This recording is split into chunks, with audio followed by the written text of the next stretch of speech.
Grand Rising, I'm Ran Usha, and welcome to show number 21 on Conversations on Art, a show where friends get together to talk about their art, their creativity, and we can learn from each other and maybe even inspire each other. This morning, I'm in conversation with LiiChu. Grand Rising, LiiChu. Grand Rising, Ran. Nice to be here. Thank you very much. And how are you today? I am actually as good as I can ask for. I didn't think I would be well enough, but the idea of not speaking this morning just is non-negotiable. I make sure that I'm fine enough. Thank you very much. LiiChu is in Malaysia, and I have a short bio to read. So LiiChu is a executive coach, Qigong therapy, PSYCH-K facilitator. She journeys with people to discover their true self, purpose, and mission in life by connecting to the core of who they are. LiiChu works with executive women who want to enhance their managerial skills as a corporate leader by tapping into their inner strengths. Her scope of work ensures that her clients are able to achieve work-life balance and lead their teams in meaningful and fulfilling ways that bring joy and satisfaction to their professional, personal, and family lives. LiiChu, can we just start off what you've been doing for the last 2 weeks? Thanks, Ran. Thanks for the great introduction.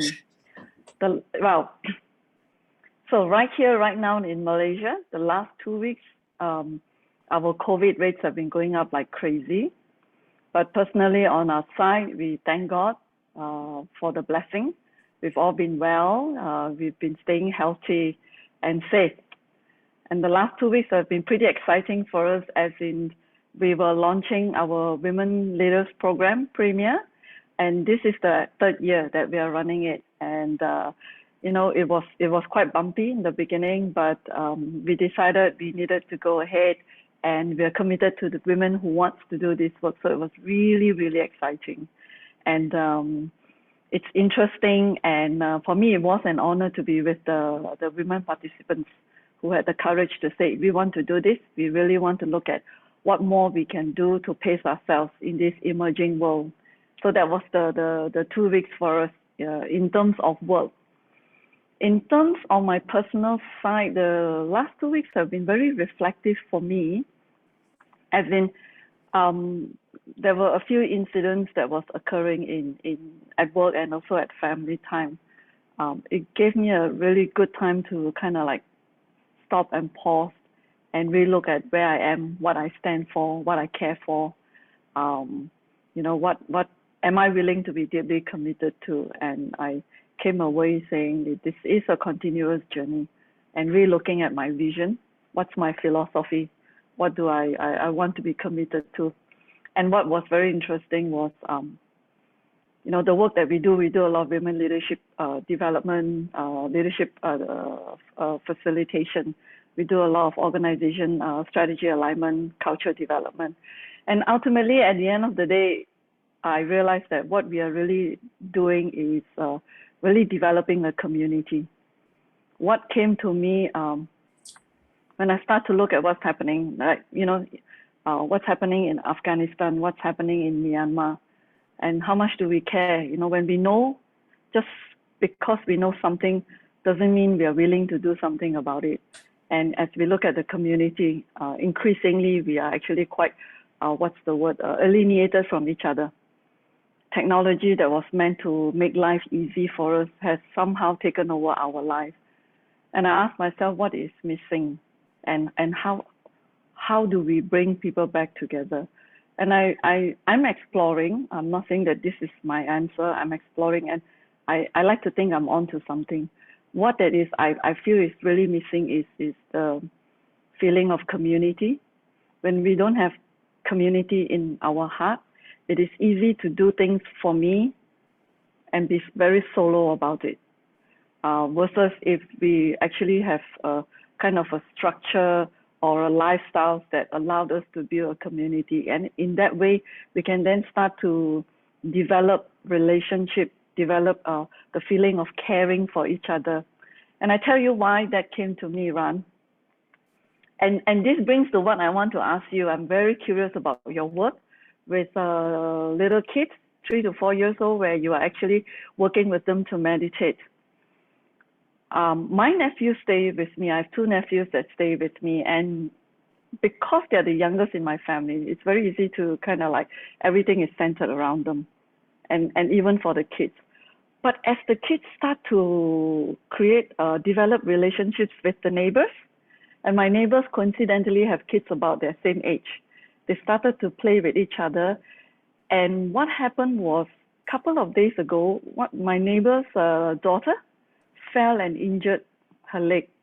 And my nephew came running into the house and says, "Can you do something? Rowie is hurt. Rowie injured herself.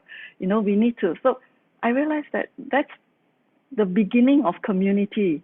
He's beginning to care for someone else. And this is so important. We can start, and for me, that could be an answer, building a community, building a village. So that was what's exciting for me for the last 2 weeks. Yeah, I think what I've learned in this community, it's so much bigger than where we are in our local surroundings. And I think maybe the time has come to think about how what we do impacts the rest of society, the rest of the world. And when you speak with people from across the world, you realize we're going through the same things. We have the same anxieties and troubles, and maybe just connect with each other more. So in one way, social media has got a double-edged sword. In one way, it can lock you into being the self, just me and my phone or my iPad or whatever. But in another sense, like what we have right now, you're in Malaysia, I'm here, and we can use it. Connect. Yes. So is it about then, it seems to be, not letting the devices use us, but we make sure that we use the devices? Exactly. And I think that's the thing, Ron. It's like technology is supposed to make our lives better, not dominate or be the dominant part of our lives. But unfortunately, maybe it's a necessary devil for it to happen, so that then we can start to move away from inhabiting tech. Rather than having technology inhabit us, we can turn around and leverage on it. That's what I think. Yeah, but a lot of it, I guess, it's been designed, it seems to be, just to pull you in, and a lot of the feedback you get, you're constantly getting advertisements and you're getting disinformation, and so it doesn't give you a full perspective. And I think the people who designed it, what were they looking for? It seems to be just to encourage you to click on more, or do this, or buy this, or be that. Exactly. I think maybe we got to ask, how can we use it not to enhance this self, or I want to be this, I want to be that, but working with other people. Yes, exactly. Unfortunately, maybe it's a process we have to go through. And what is very interesting, you said earlier, Ron, this pandemic, it is something that seems to be common globally now. That is tying us together. We are going through the experience together. We are going through the same anxiety together, and we are stumbling along together to try to find the right way. And maybe the idea is not nationalism, but it's globalization, as in we need to think about whatever we think about, we need to think it in a global perspective. It's not me against you, me versus you. It's like, if whatever that I do, how do I impact positively someone else? Would I be willing to impact someone positively? Would I be willing to share? And it's very interesting if you follow Tao Te Ching's work. Tao you can never deplete, and Tao is in everybody. And the idea is the more you use, the more it multiplies. And what would that be? You know, a simple thing could be a demonstration of love, a demonstration of generosity, compassion, you know, that the more you give, the more it multiplies, right? I think that's our inherent human nature. I mean, and we've been shown so often that if compassion and empathy for others beyond our what we call borders, a lot of these borders have been created by men hundreds of years ago. This line is here. You're this country. You're this culture. You're this person. But what about if we look at it a new way? And we can see now that if something happens in one part of the world, it affects someone else. It does. And we've got to stop looking at things as just in our local area. I mean, you can start from there, but we can look at how we can join forces and work together with people from all across the world and listen and hear voices that have not been heard. So Indigenous peoples around the world, let's hear what they've got to say. Yeah, and there's a lot of wisdom in their message, in their perspective. There's a lot of wisdom in how they lead their lives for so many generations. They don't need 10 islands or 50 Lamborghinis, you know.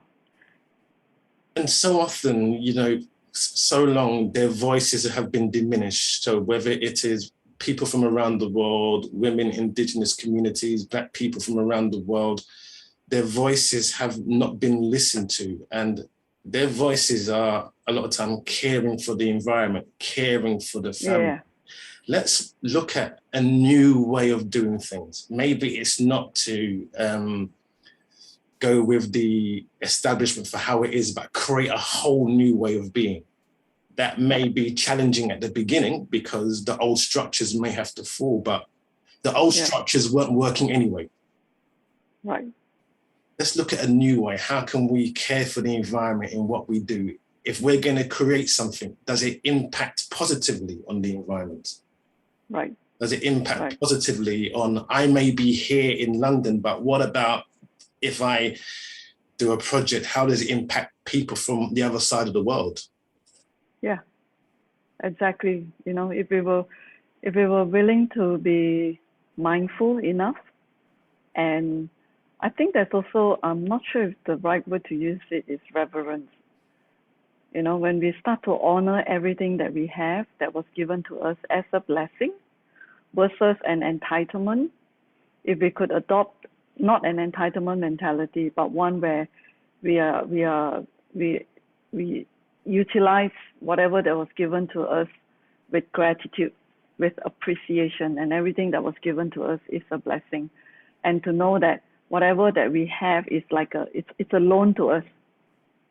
It's not for ours to hold and use it any way we want, but it's a way to see that how can we live it better than before we found it for the next generation, you know. And it could be simple things that we do, as in, do you clean up your dishes after dinner?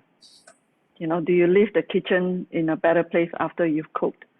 Do you tidy up your workspace before you leave the office?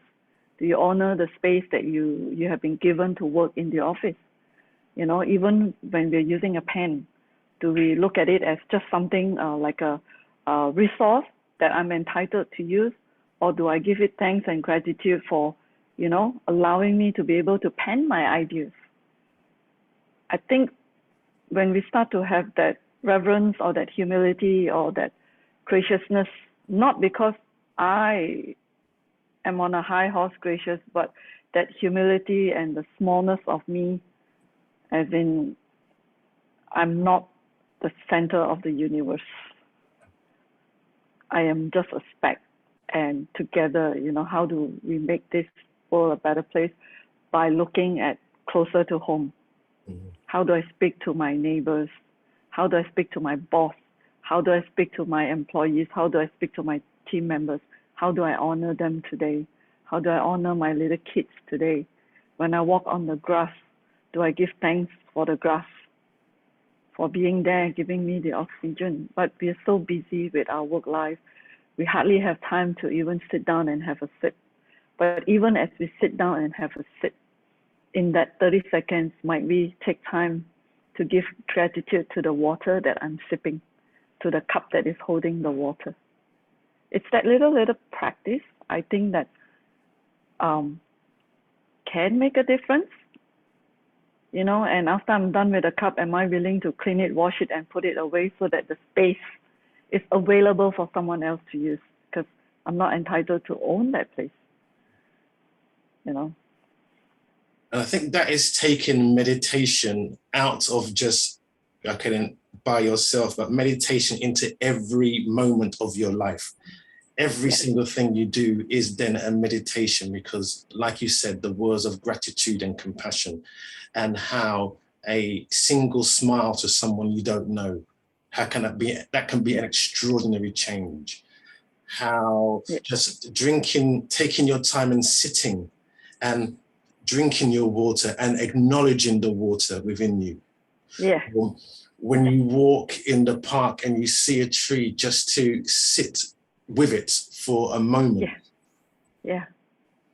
That opens you up away from this I self, this small self, into something larger. Yeah. Exactly. So it opens from I to we, and then to the environment, you know, and to see how we inhabit our environment. Do we inhabit like we own it? It's our territory, it's an entitlement.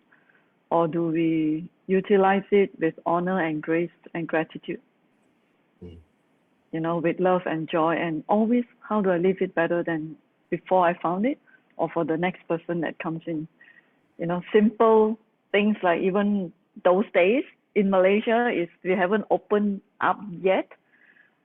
But in UK, I understand that a lot of shops are already open and you can just walk into any restaurants, right? And it is like, you know, once you've done at the Starbucks, do you clear the table because it's good manners, or do I clear it because everyone does it, or will I clear it because, you know, I want to leave the place better than before I found it, or I don't need to do it because someone else can do it. See, that is the extraordinariness of the simple thing, because when we go to a coffee shop, no one likes to sit down at a table where there's lots of coffee cups and plates and tissues. No one likes that. And just a simple thing of, when you leaving, taking your tray to the counter. Yeah. It's simple, it's small, but in a one way, it's revolutionary, because you're thinking of a person who you don't know, who you may never meet, who's going to sit at that table after you. And they then sit down, clear in this presence. And I think it gives them a feeling of, you know, energy, and that then passes to a next person that they meet. Exactly. So the same with a smile. If you walk down the road and smile at someone, what's the effect? That next person is going to go off feeling bigger about themselves, and they may smile at the next person. So this ripple, and we will never see where the ripples go. Yeah. But if you think of it like that, it's really extraordinary. Yeah. And it's only a smile. You know, there was a poem that we were reading in our program by David White. Was it David White? No, hang on. It's the ancient angel Orient. You know, when they greet each other, namaste. So the origin of namaste was I greet you, but it has been translated to I greet the God in you. So imagine if we treat everyone, regardless of their status, you know, when we greet a namaste to everyone, or even in our heart, I greet the God in you, or I see the pureness in you. Can you imagine, you know, it's not even just so much for that person, but every time I say it, it does something to me. You know, and even if I do not say it, the very thought that I have, there's energy to it, and the energy will land on that person. And maybe the person doesn't even know it, but the very small bow, a smile, and even as I quietly say, namaste, I agree with God in you, that energy might land on this person, and he may not even know what's happening, he or she, but something can occur to them because energy works that way. We can influence someone's mood through our own energy, through our own thoughts, through our own intention. Just simple. And we hear in spiritual circles, we are all one. But so often we don't live in this way. So we read it in a poem or in a book and it sounds good. But if we look at it in the actuality of it, the truth of it, yes, and we see it for what it is, then what I put out has to affect the outside, what we perceive to be the outside, has to, because there is just this oneness. Yes. And if we come from there into every conversation, every meeting, I think from there, that's the revolutionary, radical new way of being. Yeah. But it requires a mindset of the willingness to blend into nothingness. Did I just coin that, Ron? Yes, I think you did. And we're grown up and we're brought up with this way of being that you're told you have to be something. But in many of the ancient traditions, it was the nothingness. I am not this body, these minds, these thoughts.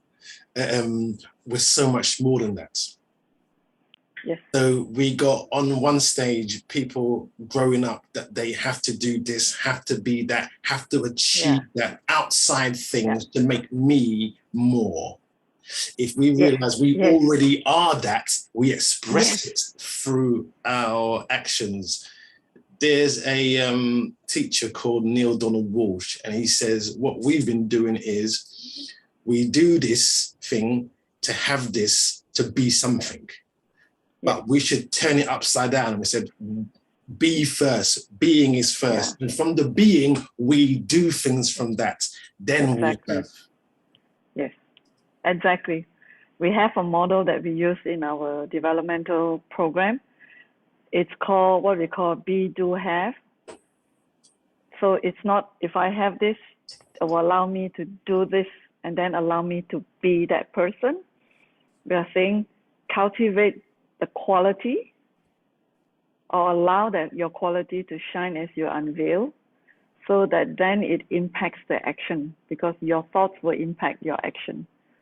Your action then will help to create the results that you want, And if we turn it into another way, is to say, it is not so much as having what we want the result so that we can be that, but if we are willing to look at this, it's really a learning journey. Everything that happens to us is a reason for us to learn. Then the brain might be stimulated to say, there is something to learn here. Not so much that I need to change in order to get that, but if that's what I want, what can I expand in myself? What new beliefs do I need to create? What new ways of being or quality do I then need to develop? Just as a learning, not so much as to acquisition, to acquire, but really as to learn and let it go. And even identity, in our program, it says, create your own identity. And I do tell our participants, clients, that even your identity and your emotion, they are never permanent. They are always onto something. They are always in a process. And that's the beauty of it. If you're not stuck to, I am this, but at this moment, this is who I am being, then it gives us so much space to explore more, and I don't know, maybe it's about being curious, who I am, who I'm not, versus stuck like this is who I am. When I find that working with the young children, this curiosity is our natural state of being. This learning from everything is learning from life itself is our natural state of being. And I think what happens is somehow it gets closed down by, you know, outside forces. You've got to be this, you've got to be that. And even when we think of school, okay, school is one part, but that's just the pre to learning. The learning is going to continue every single minute, moment of your life. And you're going to learn from the people you meet. And the extraordinary thing is that you're going to, people who you don't expect, you're going to learn extraordinary things from. Yeah. If we just open ourselves up to this opportunity. Yeah. And that's why I'm very curious about the work you do with the little kids. The first thing, Ran, I'm very impressed, and what blows my mind is how do you teach meditation to a 3-4-year-old kid? I mean, I can't even get them to sit down and have a meal for more than 10 minutes. So firstly, I don't really go into it as teaching. So we're in a space. Let's allow ourselves just this moment, just to, we can practice this sitting or using our imagination. And so often I will do stories and I'll make stories up. About space, about animals, about going off into the universe, and we'll sit there, and then we will bring into that some breathing and some exercises or some yoga moves, but it's not in a kind of rigid format. And sometimes they come up with things that I haven't thought of. So I remember on one occasion, I was sitting with 3- and 4-year-olds, and I said to them, what is this that we're doing? We're sitting here cross-legged with our hands on our laps. What are we doing? And one of the children said, we're doing, he couldn't say the word meditation. He said managerial. And I thought, perfect. It's meditation and imagination in one word. Yeah. He created this.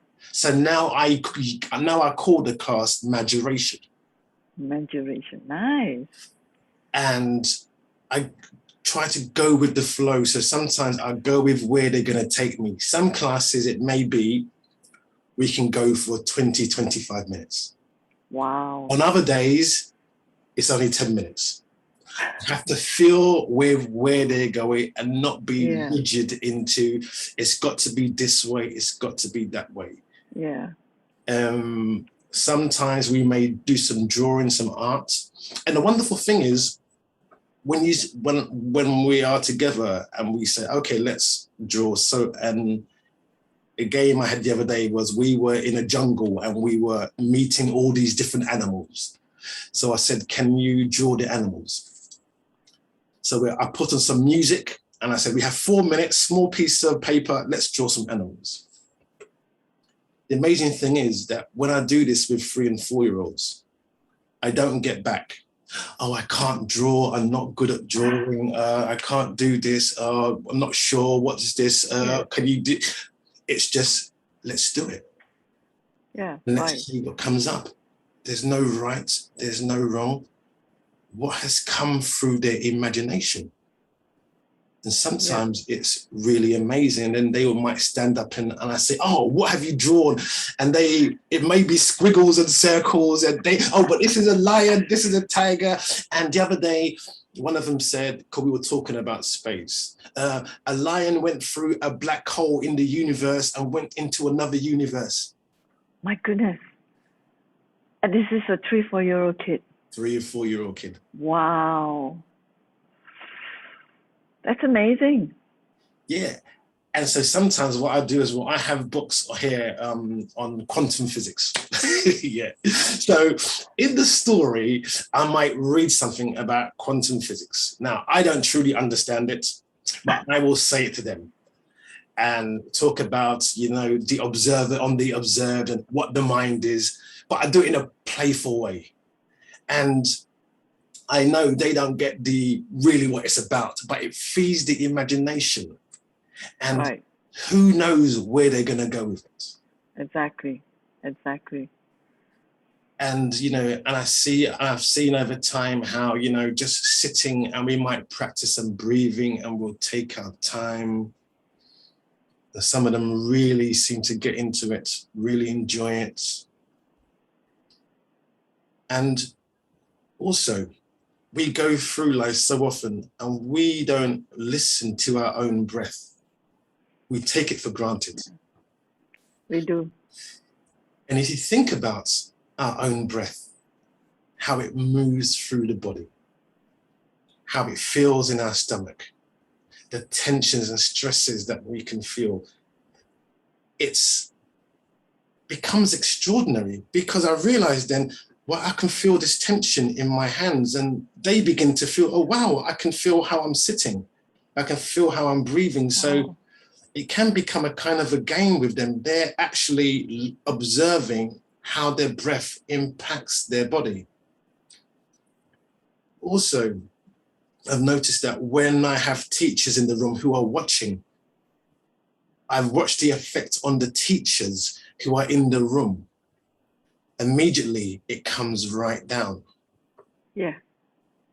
So it's not me teaching, it's a whole movement, the circular working together.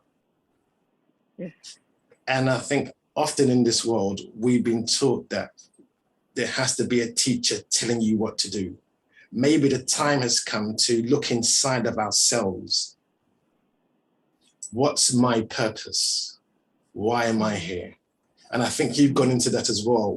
Why are we here? It must be more than to just go to work at 9 and 5 and turn on the TV set. What is it? Yeah. Yeah.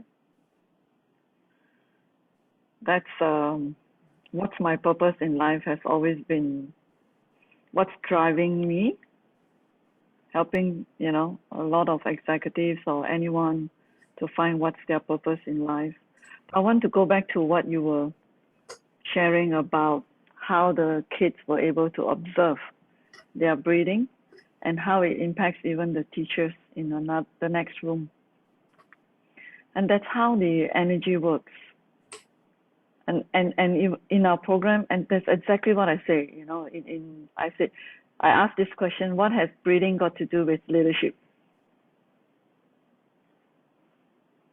It has everything to do with leadership. And what you shared was beautiful, Ron. That's exactly what has it got to do with leadership?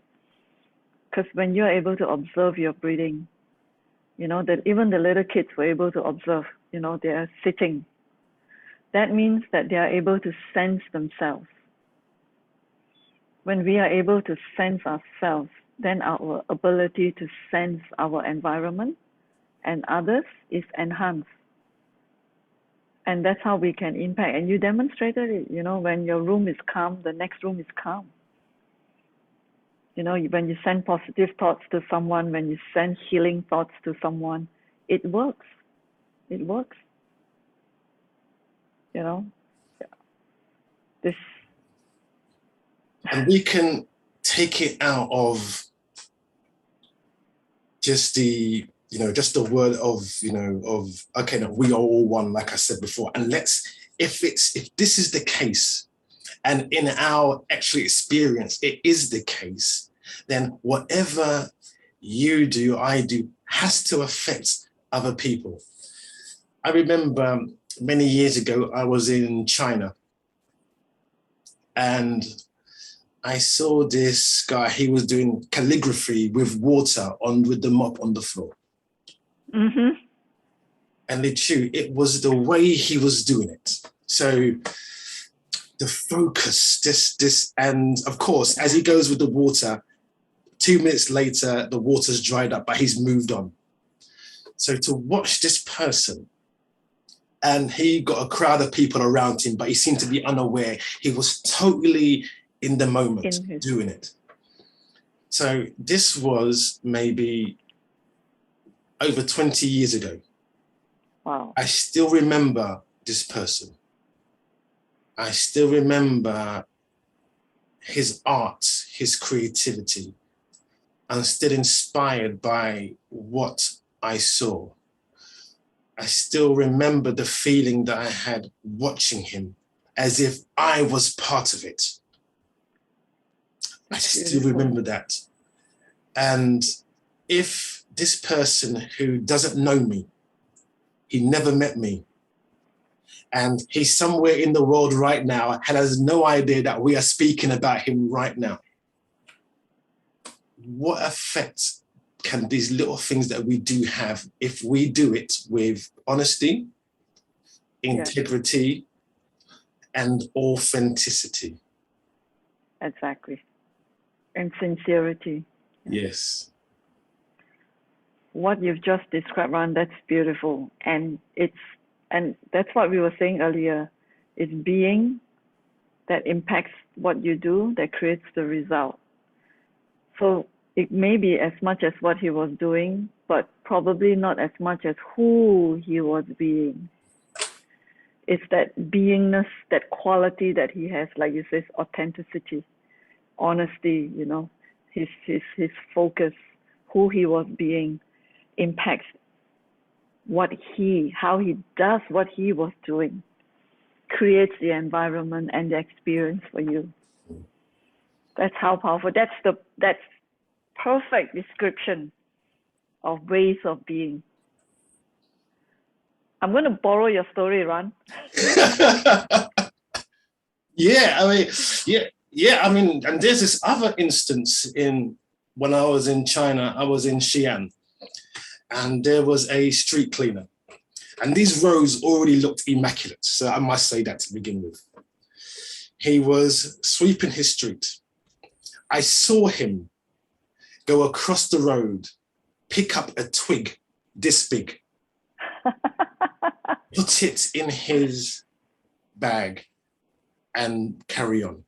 Now, he didn't have to do that.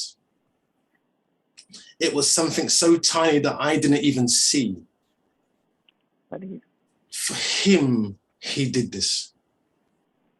And that impacted upon me watching it. So I'm watching thinking, wow, that is incredible. And even the way he swept the road. And I think, so what's this metaphor for this? For him, he's doing it in the moment, but it's impacting on affecting the thousands of people who are going to walk on this street. And it's also impacting the people who are watching him. And the effect it has on me and everyone else, because there's this care more bigger than ourselves. There's just connection which is bigger than our small selves. And I thought, again, that was extraordinary. That's beautiful, Ron. And I want to say this before I forget. Just a few minutes ago, we were talking about, you know, people discovering what's their purpose in life. And I wanted to say, you know, to some of us, it may not be about going to the moon. And that's exactly, your story demonstrated it. His purpose in life may not necessarily be owning the biggest house and be the, you know, someone who has something revolutionary. But it's perhaps the purpose for him was to teach us in what he was doing. It impacts you. It gives you a metaphor. It gives us something to talk about today that is so enlightening and humbling. For me, it's very humbling because whatever he did it with total sincerity, you know, with, like you say, authenticity, you know, with commitment or with pride. But whatever he was doing, he did it, he gave his best every day. And it makes an impact for you, to you, even until today. And it is a lesson that we can learn and use it moving forward. Gosh, my language sounds so harsh. Something that we could learn from, you know, be humbled by it. That's a better language. But yeah, you know, we don't know what anyone's purpose is. Sometimes we don't really know, but it's whatever that we're doing, we give it our best. You know, offer up the best of ourselves and, you know, let our Lord takes care of the rest and let him guide. And he would have served his purpose. Maybe he was there just for you to be able to learn, to see, to apply, to use, to better our life, to be humble about it. Mm. Because I thought so often that some things we do, and also we get closed in with time. So if we do this, we've been taught we have to see a result here. Now, Yeah. I've read books and poems, and I've listened to music that has been written 10, 20, 40, 100 years ago. This person may not even be around now, but he wrote a book 100 years ago, and it reached and I read it 100 years later.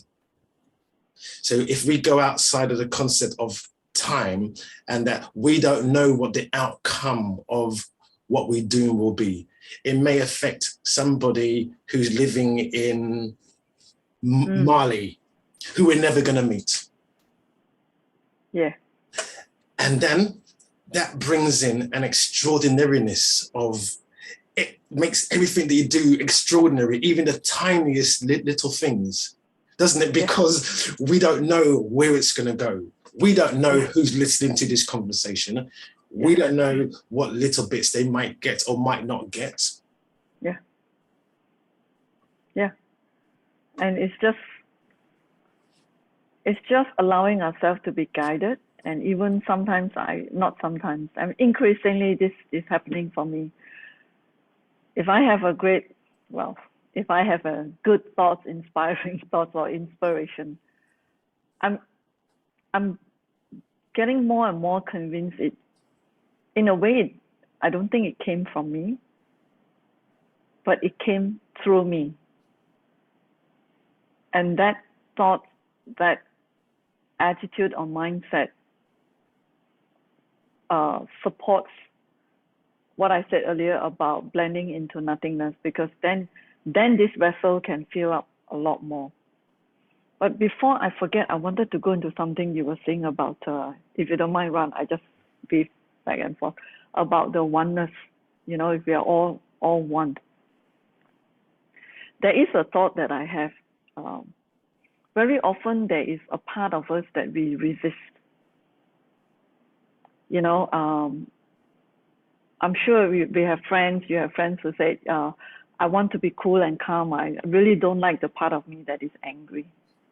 And sometimes when we see a behavior in someone else that we don't like, we resist.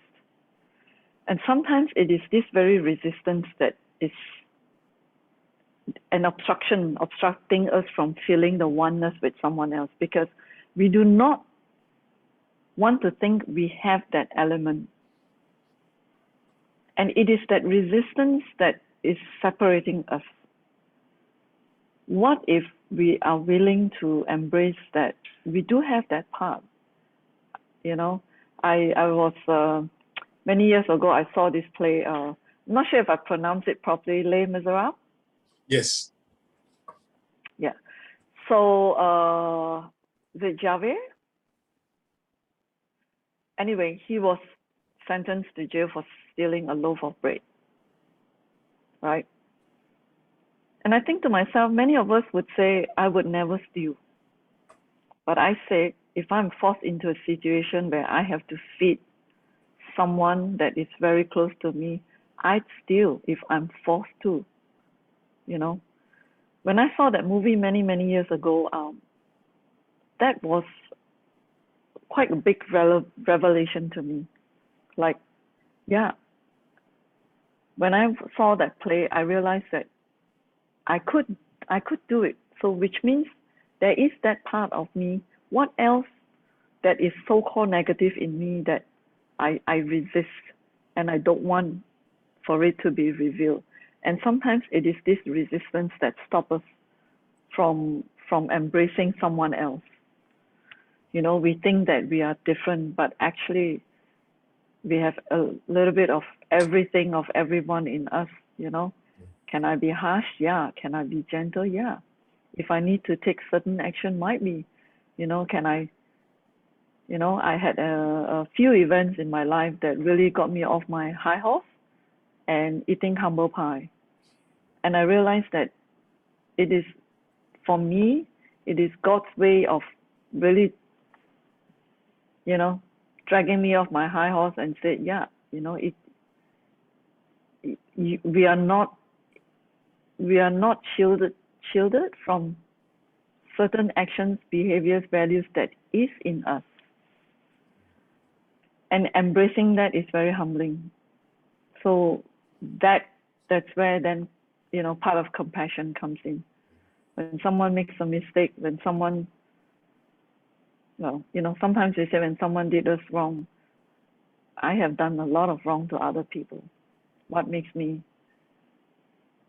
holier than thou? It's arrogant. Would we say I'm not arrogant? Yeah, but when we want to claim that I would know my right and wrong and I would never sin, that's arrogance. I'm not saying that the reason why I'm going to that area is resistance to who we are not sometimes is the very thing that is keeping us from really embracing someone. We see someone that we can sometimes say is even below contempt to consider. But if we were willing to get past that, might be whatever the personality, could there be something that I can learn from this person? Maybe he's here to teach me something. In our Aikido practice, or even in a samurai practice, we always say, honor your opponent. You always honor your opponent because they are there to teach us something. They are there to teach us something about ourselves. Or they put themselves in a situation where we hate them, we dislike them, we are hostile to them, only to reflect something about us. Could we then not honor them for putting themselves in that situation just for our learning? If we could see it that way. In Aikido, we always bow to our opponent and we will greet each other, onegai shimasu. Nice to practice with you. And once we finish, we always bow to our opponent and say, "Domo arigatou gozaimashita." Thank you for the practice. Never mind if you injured my finger and, I don't like the way you twisted my arm. But with reverence. And also, that is you learning then, aren't they? They're maybe bringing out things in you which you weren't able to see before. It brings it out in the open. And if you cannot resist the resistance, but just see it, feel it as it is, fully feel it, then I think lots of these traumas are not then held in. They're allowed to flow. But I think so often we resist something and we hold it in and we deny it. Rather than, okay, let's see it. What are these thoughts and feelings that are inside of me? Let's see it. Let's show it. And in our culture, society, a lot of these things are seen as, weaknesses. But in fact, I think it's a real strength to be able to hold things inside of us, to really look at it and not resist it and to feel it. And I think then when you look at someone who has stolen a loaf of bread, we don't just see that action because why have they stolen a loaf of bread? What situation has made them come to that? What happened to this person's parents, even grandparents? What societal structures are keeping it or putting them in this place? And then what happens then? We go beyond just this small thing to blame. Yes. I think that's very easy to do. But if we go deeper, that then means that we have to look at everything. And even, am I implicated in this person stealing a loaf of bread?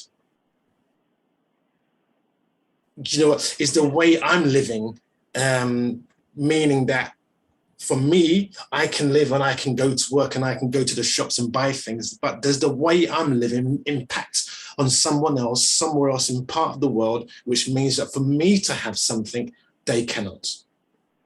Yes, maybe. Yeah, exactly. And beautiful. It broadens our way of being. My genes may be made in somewhere part of the world. My cup of coffee comes from somewhere else. Everything I have impacts on everything else. So then if we look at it this way, then we start looking in a more holistic way of being. Yes. And that Absolutely. drastically changes your mind. Then we don't condemn or judge, we look. And in the looking, there then is this space for learning. Yes. Yes. I like what you said. We don't condemn or judge. And who are we? You know, who are we? And I like the way you said it. You know, I have been an influence, an impact, or a cause of this person's situation. In our leadership development, we sometimes ask this question: am I willing to be responsible? Am I willing to be accountable as a leader, that whatever happens, I played a part in it? Now, this sounds ridiculous. How could I play a part in someone else's life that reaches that stage?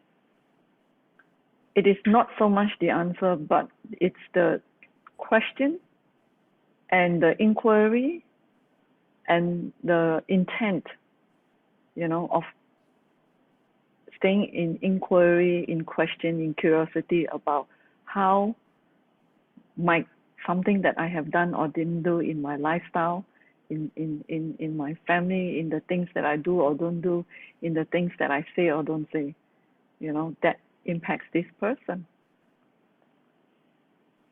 You know, like if we have, it's so easy these days to, you know, you were saying about clothes, you know, when it's a little bit torn, to just discard it and get new one. But, you know, what is there to, for me, the feeling of being able to sew a button back or even patch the cloth, it's so satisfying. You know, when you look at your pants and your clothes and I got the button back and wow, I got my clothes back, you know, and I'm not discarding it, because then I reduce the demand for new clothing, which reduces the opportunity of someone leveraging on this consumerism. I had an enlightening moment. We had this photocopying machine that needed to be repaired.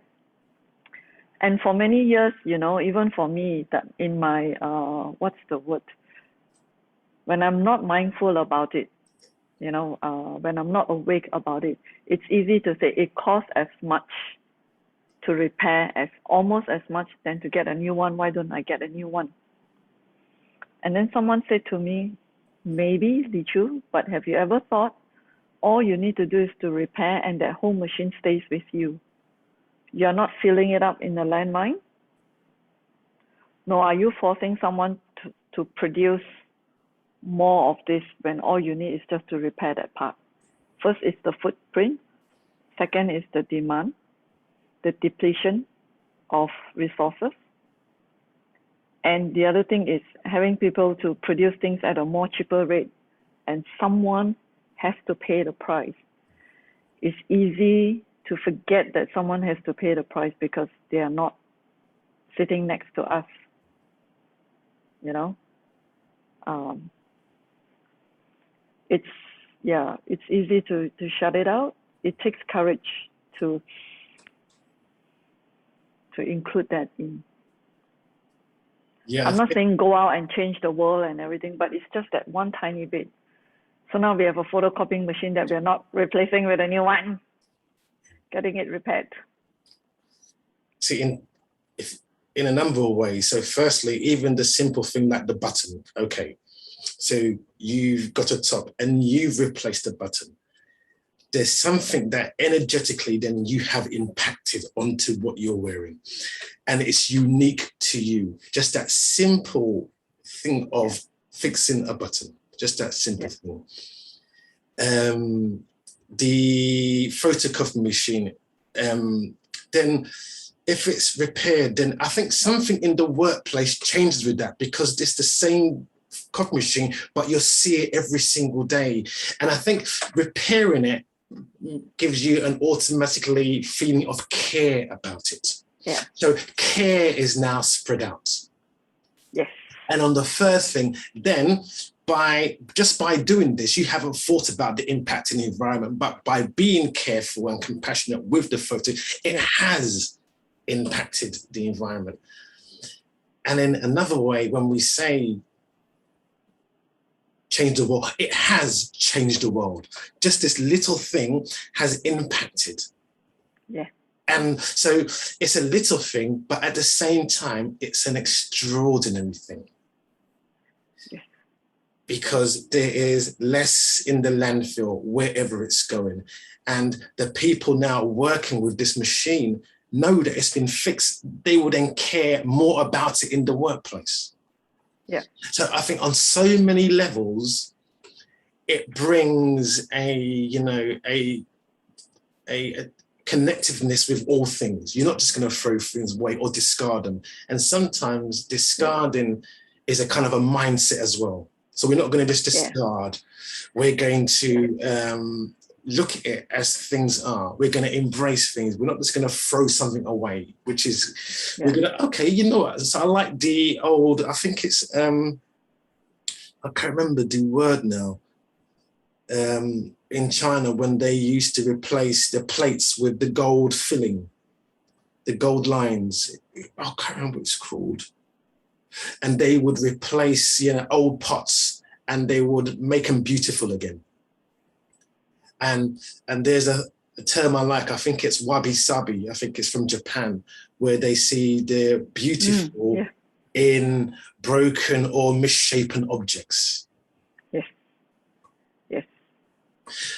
And how, so a flower pot has broken, but it's fixed with a care. And in the crack lines, we don't hide the crack lines, we show the crack lines, and we embellish them with maybe some color. And I think in Japan, it was gold. So now the broken thing has become even more beautiful than it was when you first got it. Yes. Yes. And that can be to things and to people and to every single thing in your environment. Yes. Yes. It's so true. And that's what sometimes the hand-me-down from grandparents, the tools that they have, it's so meaningful. And I like what you're sharing about, how they made something in Japan, as you describe it, something that is broken is enhanced. And because of that, it is allowed to be shaped into something else. I like that word you said, enhanced. In Africa, the tradition was, I think in Europe it's called angels, in Africa it's called the ancestors. And so when we learn from our ancestors, so if they pass down objects to us or things to us or close to us, our lives in the moment are enhanced because we're now part of this story.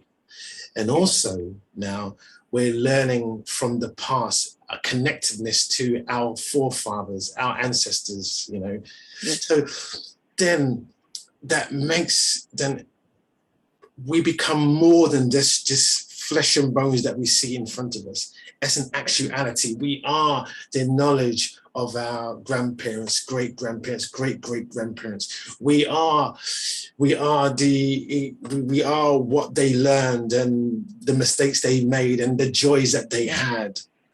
We are so much more than this. Yes. Yes, absolutely. And without sounding like a negative connotation or description, we carry that honor, that experience, that failure, that victories, the achievement, whatever it is with us, and therefore who we are as we represent ourselves and our family, the kind of care and respect is very different than if I was just only thinking about myself. I remember growing up, and I like to tell stories about my mom. And when I was growing up, to me, that was a burden, Whatever I do, she says, do not forget you carry the family's honor in every action and thought that you do. And that growing up was quite a burden to me. I go like, what has that got to do with me? I want to go on and play, and I want to go and do what I want to do. Don't talk to me about family honor or family names or family's reputation. But as I grow up, I began to see that it's what shaped me, because it's what shaped her, it's what shaped my parents, and it's how we give honor to our lineage, to our ancestors, and it is what we passed it on. And it's only then that that we can see that there is not so much evolution, but as is it enhancement, but the depth of who we are, from one generation to another. And it isn't even to say, the previous generation is primitive and something doesn't work, and we are better. But maybe if we look at it as every generation has something to teach us, are we willing to look at that? For whatever the generation was, there is something to teach us. Can we then use that to bring it on to the next generation and the next generation? Was it Hegel that said, if you look at what can we learn from the Greeks community, they are the one that is the master of community living, for whatever that bad things that came out from there, but there was something that we could learn from them. It was I can't remember which was the generation. The things that the value that came out was honor, parents piety that came out from a certain generation. So it is that willingness to say we are not superior, but we have something to learn from the past, and how do we honor it by who we are, how we represent it in the action that we take. And in that, I think, if you think about it, so we have 2 parents, 4 grandparents, 8 great-great-grandparents, and it goes back after a few generations to thousands of people. Those thousands of people have come down to create you. Exactly. How extraordinary That's so true, right? And also, are we here then to maybe what we're going to do is, generational healing. So the traumas that parents, grandparents went through is going to affect us. Can we sit here and do the healing so it's not passed on to the next generation? And that then makes every action we do, every word we say, and we look at what went on in the past, we see that, and we learn from it. And the extraordinariness of it is that all those thousands of people which came to create you right now, they're all in their African tradition, their ancestors standing behind you, kind of going, yeah, you, you. And to look at it like that, that will just fill you with extraordinary, feeling of, then there is not this aloneness there. You're not alone. You're never alone. You're not alone. You're not alone. You're not alone. And even in the consciousness sense that they're all one, it's then the magnitude of that is that what you're expressing right now is consciousness expressing itself through this particular human body. Yes. That is quite extraordinary, but sometimes we don't see the extraordinariness in the simple things. Yes. Yes. And it is the simple thing that is really extraordinary. Exactly right. You're in London, I'm in Malaysia. It's in the late afternoon, yours is in the morning. We are in this emerging world, and we are here talking to each other face, exchanging ideas. That's extraordinary. It's simple. Yes, and even how we met, what had to happen for us to meet in Singapore at the time, and the fact that we met each other, we got on straight away.